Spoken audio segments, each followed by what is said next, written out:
اللہ کے محبوب صلی اللہ علیہ وآلہ وسلم نے ارشاد فرمایا، حق المسلم علی المسلم خمس، مسلمان کے اوپر 5 حق ہیں اور ان کا ادا کرنا ان کے لیے لازم اور ضروری ہے۔ سب سے پہلا حق رد السلام، سلام کا جواب دینا۔ جب کوئی السلام علیکم کہے تو اس کا جواب وعلیکم السلام سے دیا جائے۔ ورحمۃ اللہ وبرکاتہ اگر کہا جائے تو یہ ایک احسن طریقہ ہے سلام کے جواب کا۔ حتیٰ کہ اگر کوئی مکتوب لکھے، کوئی خط لکھے، یا آج کل یہ جدید ذرائع ہیں میسج کے، تو اس کے ذریعے کسی کو سلام لکھے تو اس کا بھی وہ جواب دے۔ اللہ کے محبوب نے ہمیں سلام پھیلانے کی ترغیب دی ہے، افشوا السلام، فرمایا کہ سلام کو پھیلاؤ۔ چونکہ سلام میں ہم ایک دوسرے کو ضمانت دے رہے ہوتے ہیں، السلام علیکم، تمہیں سلامتی ہو۔ تو جب میں یا آپ کسی کو یہ کہہ رہے ہوتے ہیں تو گویا ہم اپنی جانب سے اسے اطمینان دلا رہے ہوتے ہیں کہ تیری عزت، تیری آبرو، تیرا مال، تیری جان میری جانب سے محفوظ ہے۔ تو وہ آگے سے کہتا وعلیکم السلام، میرے بھائی اگر تیرے یہ جذبات ہیں اور تو مجھے سلامتی کی ضمانت دے رہا ہے تو وعلیکم السلام، میری جانب سے تمہیں بھی ضمانت ہوئی کہ تیری عزت، تیری آبرو، تیرا مال میرے سے محفوظ ہے۔ تو گویا یہ تحیت المسلم جو سلام کی صورت میں ہمیں رواج دینے کا، عام کرنے کا کہا گیا ہے، تو یہ ایک مطمئن اور پرامن معاشرت کی تشکیل کا ذریعہ ہے۔ جب ہم صرف زبان سے نہیں بلکہ ہم پورے عزم کے ساتھ اور جو کہا جا رہا ہے اس کے مفاہیم کو اور مطالب کو جانتے سمجھتے شعوراً السلام علیکم کسی کو کہہ رہے ہوں، تو پھر یہ ہو نہیں سکتا کہ ہم اس کی آبرو اور عزت پر حملہ آور ہو سکیں، چونکہ ہم سلامتی اور امان اسے دے چکے ہیں، اور وہ بھی جب آگے سے کہتا ہے تو ہمیں اس کی جانب سے بھی بے فکر ہونا چاہیے۔ اگرچہ ہم نے یہ ساری چیزیں دور موجود میں رسمی بنا لی ہیں، سلام بھی لے رہے ہوتے ہیں اور دوسرے کی جڑیں بھی کاٹ رہے ہوتے ہیں، لیکن ہمیں حقیقی معنوں میں سلام کی مقصدیت کو سمجھنے کی ضرورت ہے، اور وہ مقصدیت یہی ہے کہ ہم کسی کو امان دے رہے ہیں، ضمانت دے رہے ہیں سلامتی کی، اور اللہ کے محبوب علیہ السلام نے اس پر بہت زور دیا ہے کہ سلام کو عام کیا جائے۔ تو ایک تو مسلمان کا مسلمان پر یہ حق ہے کہ وہ سلام کا جواب دے۔ دوسرا حق وعیادۃ المریض، مریض کی عیادت کرنا۔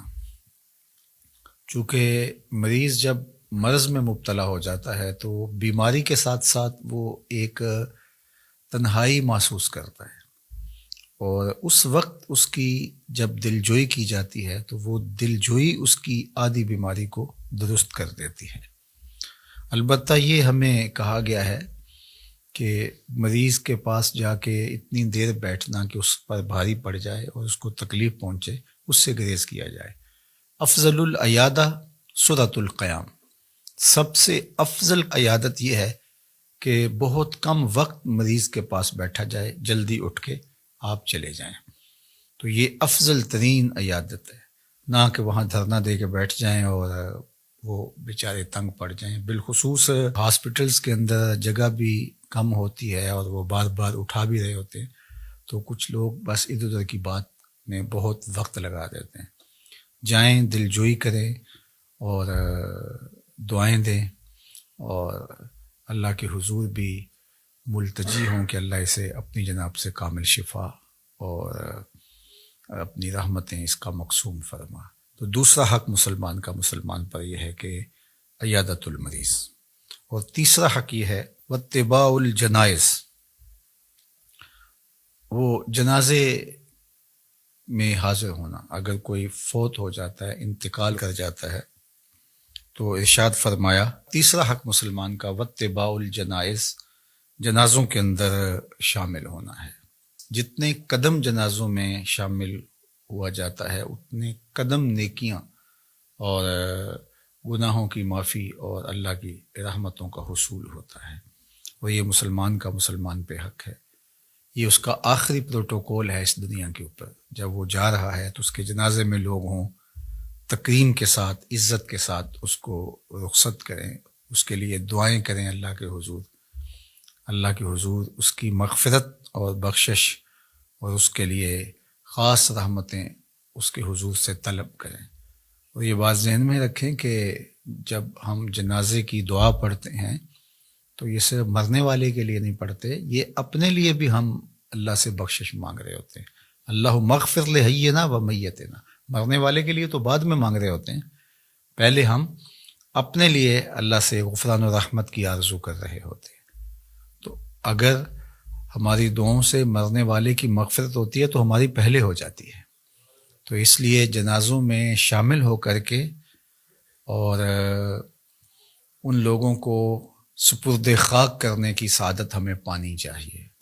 علماء نے یہ لکھا ہے کہ اگر کوئی شخص جنازے سے ہی واپس آنا چاہے تو وہ وارثوں سے اجازت لے کے واپس آئے، اور اگر وہ قبر تک گیا ہے تو پھر واپس آتے ہوئے اس کو وارثوں سے اجازت لینے کی ضرورت نہیں ہے۔ تو یہ مسلمان کا مسلمان کے اوپر تیسرا حق ہے جو حدیث پاک میں بیان فرمایا گیا۔ چوتھا حق مسلمان کا مسلمان پر و اجابت الدعوہ، دعوت کو قبول کرنا۔ شادی کی دعوت ہے، ولیمے کی دعوت ہے تو اس کو قبول کیا جائے۔ ہاں علماء نے کہا کہ اگر اس میں منکرات ہوں، کوئی خرافات وہاں ہوں تو ایسی دعوت کو رد کر دینا چاہیے، یا آپ کی پہلے سے کوئی مصروفیت ہے کہ آپ اس دعوت کو قبول نہیں کر سکتے ہیں چونکہ وہ پہلے سے طے شدہ آپ کا جو شیڈول ہے وہ متاثر ہوگا، اور آپ کے وعدے اور آپ کی مصروفیات طے شدہ پہلے سے ہے، تو پھر بھی اچھے طریقے کے ساتھ معذرت کی جائے، اور اگر وقت ہو تو پھر ضرور جانا چاہیے۔ وقت نہیں ہے تو پھر ایک معقول عذر ہے، اور اگر وقت ہے بھی تو پھر بھی نہ جانا یہ تکبر کے زمرے میں آ جاتا ہے۔ تو مومن کی دعوت کو قبول کرنا چاہیے، یہ مسلمان کا مسلمان کے اوپر چوتھا حق ہے۔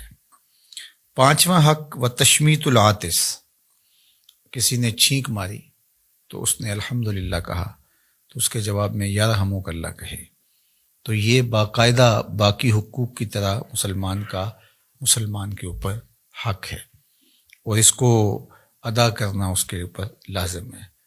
جو حضرت ابو ہریرہ رضی اللہ تعالیٰ عنہ سے دوسری روایت صحیح مسلم میں ہے، اس میں جو ایک چھٹا حق بیان کیا گیا ہے وہ یہ ہے وَإِذَا اسْتَنْصَحَكَ فَانْصَحْ، کہ اگر تم سے وہ کوئی نصیحت طلب کرے، کوئی مشورہ مانگے تو تم اس کو اچھا مشورہ دو، اس کو نصیحت کرو، اس کی خیر خواہی کرو، اور وہ پورے خلوص کے ساتھ تم اس کی دلجوئی بھی کرو، اور جو تم سمجھتے ہو اس کو ضرور اچھا مشورہ دو۔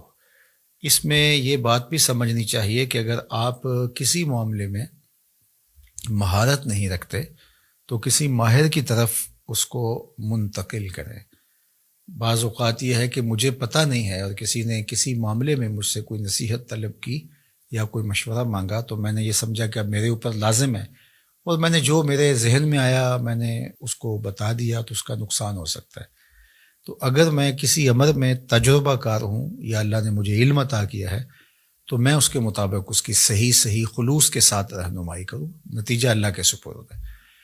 لیکن اگر مجھے علم ہی نہیں ہے یا میں اس عنوان سے کوئی تجربہ ہی نہیں رکھتا ہوں تو پھر مجھے ایسے شخص کی طرف جو میرے علم میں ہو اور وہ اچھا مشورہ دے سکتا ہے تو اس کی طرف اس کو منتقل کرنا چاہیے۔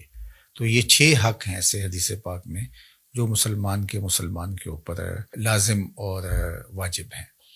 اللہ کی بارگاہ میں آپ سارے لوگوں کی آمین کے ساتھ دعا ہے کہ اللہ تعالی ہمارے ذمے جو ہمارے مسلمان بھائیوں کے حقوق ہیں ان کو ادا کرنے کی توفیق، آسانی اور فرصت نصیب فرمائے، اور خیر و برکت اور رحمت و راحت اللہ ہمارا مقسوم کرے۔ وآخر دعوانا ان الحمد للہ رب العالمین۔